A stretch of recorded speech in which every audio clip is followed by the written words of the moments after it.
আজকে আমরা আমাদের টিউটোরিয়ালে শিখব প্রিন্ট নিয়ে আলোচনা করব। যখন আমরা পেপারে লিখি তখন এটা প্রিন্টের প্রয়োজন পড়ে অনেক সময়। তো কিভাবে আমরা প্রিন্ট করব সেটার অ্যাডভান্স লেভেল, শুরু থেকে অ্যাডভান্স লেভেলেরও আমরা দেখব। এখান থেকে ক্লিক করে এই জায়গা থেকে প্রিন্ট আছে, এখানে আমরা ক্লিক করব, অথবা কিবোর্ড থেকে কন্ট্রোল পি চাপবো। যখন আমরা এটা চাপার পরে একটা ডায়লগ বক্স চলে আসবে। এটা ডায়লগ বক্স চলে আসার পর এই জায়গায় অনেকগুলো কাজ আছে। সেটা হচ্ছে, প্রথমেই আমার যে কাজটা করতে হবে সেটা হচ্ছে, আমি যে পিন দিয়ে প্রিন্ট আউট করতে চাচ্ছি সেই প্রিন্টারের নাম, এই জায়গায় নেম এই জায়গাতে সিলেক্ট করে দিতে হবে। আর আপনার কম্পিউটারে যদি ওই প্রিন্টার সংযোগ থাকে, অর্থাৎ কম্পিউটারের সাথে যদি প্রিন্টারের কেবল অ্যাডজাস্ট করা থাকে এবং সব ঠিক থাকে, তাহলে আপনার যে প্রিন্টারটা অ্যাডজাস্ট আছে সেটা এখানে দেখা যাবে। এখানে দেখা যাবে। তো এখান থেকে আপনি যেটা সিলেক্ট করবেন, যেটা কানেকশন আছে সেটাকে সিলেক্ট করবেন। তো আমি আপনাদেরকে যেটা দেখাবো সেটা হচ্ছে ইপসন প্রিন্টারের কাজটা কিভাবে। তো আমরা এই জায়গা থেকে ইপসন এটা সিলেক্ট করলাম। প্রথমেই আমাদের এই কাজটা করতে হবে। তার পরবর্তী যে কাজগুলো সেটা হচ্ছে, দেখেন এখানে পেজ রেঞ্জ অল। এই পেজ রেঞ্জ যদি আপনি অল দেন তাহলে আপনার পেজে, ডকুমেন্টে যতটা পেজ আছে সবগুলো অটোমেটিকলি একের পর এক প্রিন্ট হতে থাকবে। অর্থাৎ আপনার যদি 10টা বা 20টা পেজ থাকে তাহলে এক থেকে সিরিয়ালি 20টা পেজ প্রিন্ট হবে। তারপর আছে আপনার কারেন্ট পেজ। অনেক সময় এরকম দরকার পড়ে যে এখানে ডকুমেন্টে 20টা পেজ আছে, কিন্তু আমার 20টা পেজ প্রিন্টের দরকার নেই। আমি শুধু কারেন্ট পেজটা করতে চাচ্ছি, প্রিন্ট করতে চাচ্ছি। অর্থাৎ শুধু এই পেজটা, মানে আমার স্ক্রিনে যেই পেজটা দেখা যাবে শুধুমাত্র সেই পেজটা আমি করতে চাই, প্রিন্ট দিতে চাই। তখন আমার এই কারেন্ট পেজ, অর্থাৎ কারেন্ট পেজ মানেই হচ্ছে আমি যে পেজে বর্তমান অবস্থান করতেছি। যেরকম আমি এই পেজে অবস্থান করতেছি, তখন কারেন্ট পেজ দিলে শুধুমাত্র এই পেজটাই আপনার প্রিন্ট হবে, অন্য কোনো পেজ হবে না, প্রিন্ট হবে না। তারপরই রয়েছে পেজ। এখানে আপনি পেজের নাম্বারও দিয়ে দিতে পারেন। যেরকম ধরেন আপনার 20টা পেজ আছে, তো এখান থেকে আপনি বেছে বেছে প্রিন্ট দিতে চাচ্ছেন, অর্থাৎ আপনি 13 থেকে 17 পর্যন্ত পিন দিতে যাচ্ছেন। তো আপনি এখানে লিখে দিবেন 13-17। তো 13 থেকে 17, 13, 14, 15, 16, 17 এই 5টা পেজ অটোমেটিকলি আপনার নিয়ে আসবে। এখানে যদি 1000 পেজও থাকে তাহলে 1000 পেজ থেকে সে স্পেসিফিক 13 থেকে 17 নাম্বার পেজই অনলি সে পিন করবে। আবার অনেক সময় দেখা যায় যে আমাদেরকে র্যান্ডমলি করতে হয়, র্যান্ডমলি পিন দিতে হয়। তখন আমরা কিভাবে দেব? যেরকম ধরেন আমার 100টা পেজ আছে, তো আমি চাচ্ছি যে 2 নাম্বার পেজ পিন করব এবং 36 নাম্বার পেজ পিন করব। তাহলে কি তখন আমার প্রথমে আমি 2 লিখে দিব, এখান থেকে 2 লিখে দিব, তারপর আমি এখান থেকে 36 লিখে দিব, তারপর এখান থেকে 45। অর্থাৎ যেই পেজটা আমার দরকার আহ, সেটা লিখে কমা দিয়ে তারপরে দেন ওকে করব। এখন যদি আমরা এই অবস্থায় পিন দিই তাহলে আমার ডকুমেন্টে যদি 100টা পেজ থাকে তাহলে 100 পেজের মধ্যে সে শুধু 2 নাম্বার এবং 36 নাম্বার, 45 নাম্বার এবং 12 নাম্বার পেজ সে কি করবে, পিন করবে। তো এইভাবে আপনারা বিভিন্ন ওয়েতে বিভিন্ন ভাবে এই পিন গুলো করতে পারেন।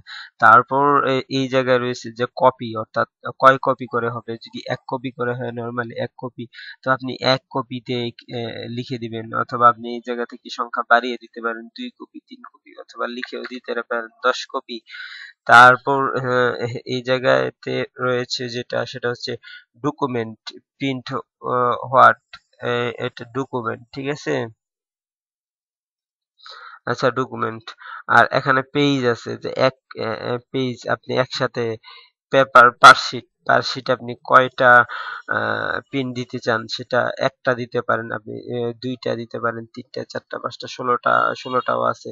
তো আবার এই জায়গা থেকে স্কেল টু পেপার সাইজ এখানে সিলেক্ট করে দিবেন। নরমালি এফ ফোর থাকে, তারপর লেটার লিগেলও থাকে, লিগ্যাল লেটার এগুলো থাকে। তো নরমালি সাধারণত এফ4 থাকে। তারপর এই জায়গা থেকে প্রিন্ট উড উড পেজ, অর্থাৎ আপনার অনেক সময় এরকম দরকার পড়ে যে আমার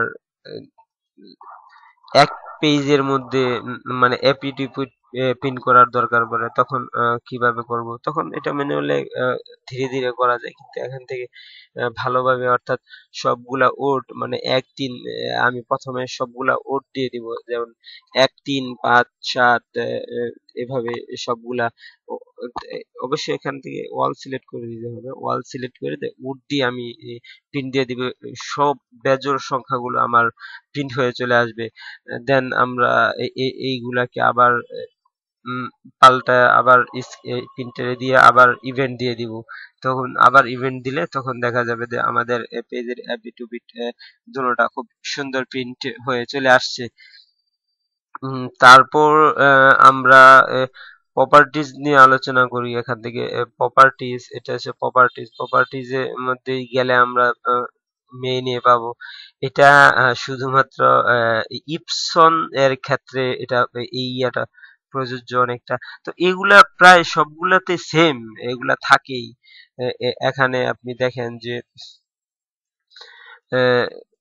document fast, document standard quality, document high quality, আপনি যখন এটা দিয়ে প্রিন্ট দিবেন তখন হাই কোয়ালিটির প্রিন্ট বের হবে, অর্থাৎ আপনার প্রিন্টের কালি বেশি লাগবে এবং মোটামুটি এটা খরচও বেশি হবে। আবার এটা স্ট্যান্ডার্ড কোয়ালিটি, এটা মূলত স্ট্যান্ডার্ড কোয়ালিটি, এটা নর্মাল কোয়ালিটি, আমরা যে নর্মাল প্রিন্টগুলো দিই এটা স্ট্যান্ডার্ড কোয়ালিটি।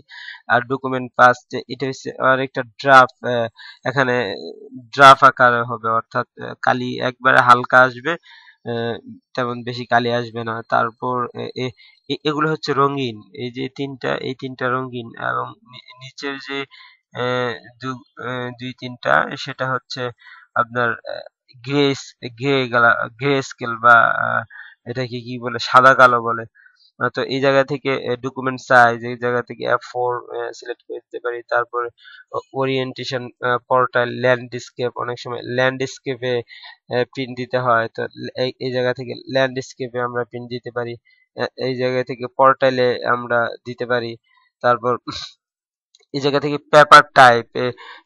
পেপার টাইপে আমরা সিলেক্ট করে বিভিন্ন ইপসন ম্যাট, প্লেন পেপার, এইটাই নর্মালি থাকে প্লেন পেপার। তারপরে ইপসন প্রিমিয়াম গ্লোজারি, এগুলা ওই যে, হচ্ছে আপনার ফটো করার জন্য যে সমস্ত কাজ পেপার গুলো ব্যবহার করে এখানে এটা।